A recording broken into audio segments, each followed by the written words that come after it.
नमस्कार। जो भी इस वीडियो को इस वक्त देख रहा है, लकीस्ट पर्सन, भाग्यशाली इंसान, उसको मेरा सादर वंदन।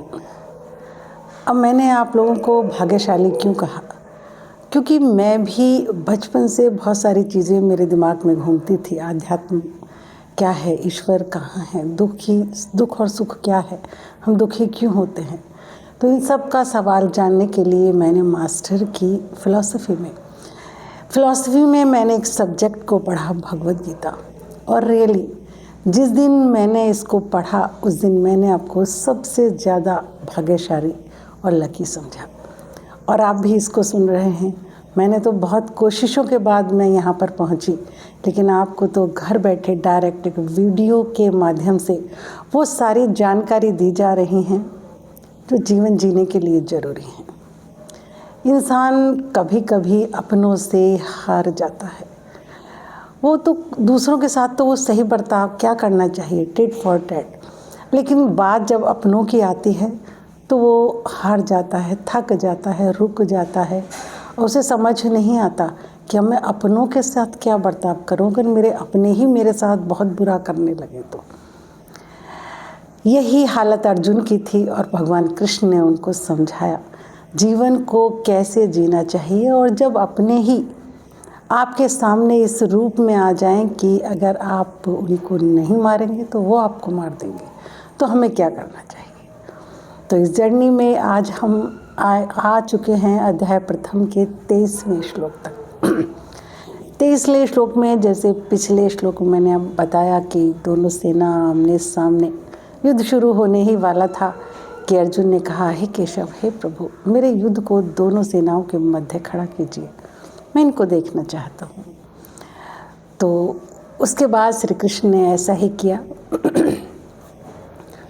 और अर्जुन ने जो कहा कि ये जो दुष्ट बुद्धि दुर्योधन है, 23वें श्लोक में दुर्योधन को दुष्ट बुद्धि कहा। ये जो दुष्ट बुद्धि दुर्योधन है, इसका जो प्रिय चाहने वाले लोग हैं, जो इसके साथ आज सेना में खड़े हैं, दुर्बुद्धे धृतराष्ट्र नाम इसके साथ आए हुए हैं, है ना, वो शूरवीर जो इसका भला चाहते हैं, इसका प्रिय चाहते हैं, युद्धे प्रिय चिकीर्षय जो इसका प्रिय करने वाले हैं, ये अते तत्र समागत जो यहाँ पर आए हुए हैं और युद्ध के लिए उतावले हैं, यो तस्य मानान, और इतना एक दुष्ट बुद्धि का साथ दे रहे हैं, जोश से भरे हैं और युद्ध के लिए उतावले हैं।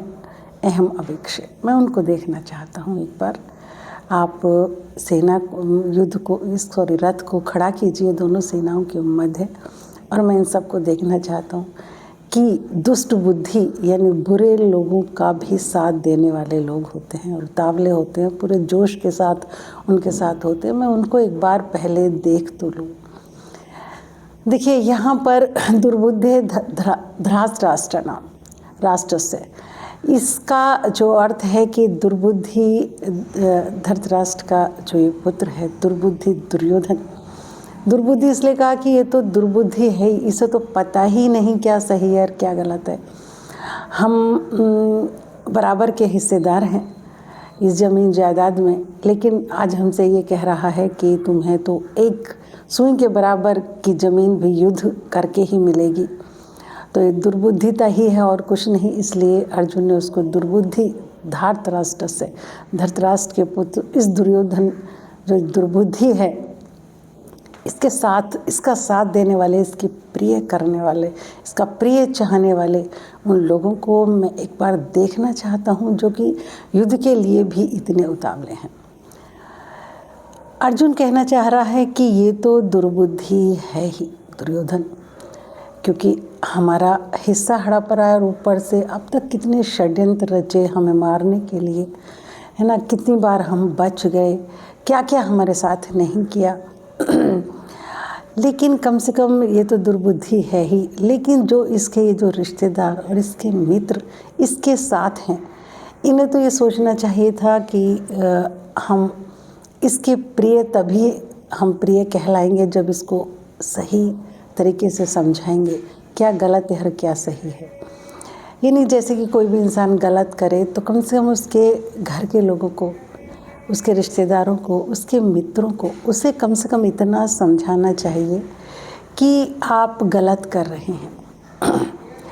लेकिन अर्जुन भी यही कह रहा है कि ये इन्हें समझाना चाहिए, सच्चा मित्र वही है, सच्चा अपना फैमिली मेम्बर वही है जो हमें गलत रास्ते पर जाने से रोके। ये ऐसा तो कर नहीं रहे जो इसके साथ आए हुए हैं, इसके अपने ये एते अत्र समागत, जो इसके अपने यहाँ पर आए हुए हैं और युद्ध में इसके साथ शामिल हैं, इसके साथ खड़े हैं और गलत कार्य को बढ़ावा दे रहे हैं। इसलिए दुष्ट बुद्धि कहा है अर्जुन ने दुर्योधन को। ये वचन श्री कृष्ण से कहे अर्जुन ने श्लोक 23वें में। आप लोग वीडियो देख रहे हैं, बहुत से लोग पूरी वीडियो देख रहे हैं, मुझे बहुत अच्छा लग रहा है। और जो लोग पुराने हैं प्लीज़ वीडियो को जारी रखें देखना। अभी अपने इस शौक़ को थोड़ा सा बढ़ाएं कि हम भी भगवद गीता को जानना चाहते हैं, पढ़ना चाहते हैं। अध्याय 2 में मतलब कुछ ही दिनों बाद, अभी अध्याय 1 का 22वां श्लोक चल रहा है और अध्याय 2 के 11वें श्लोक से भगवान कृष्ण का उपदेश स्टार्ट है। तो आप आदत डाल लेंगे तो आपको बहुत अच्छा रहेगा। एक बार रुचि पैदा हो गई भगवद गीता में तो फिर आप भगवद गीता देखना पढ़ना छोड़ ही नहीं सकते। और जो लोग मेरे चैनल पर नए हैं प्लीज़ मेरे चैनल को सब्सक्राइब करें और अगर आपको पसंद आए तो वीडियो को ज़रूर शेयर करें।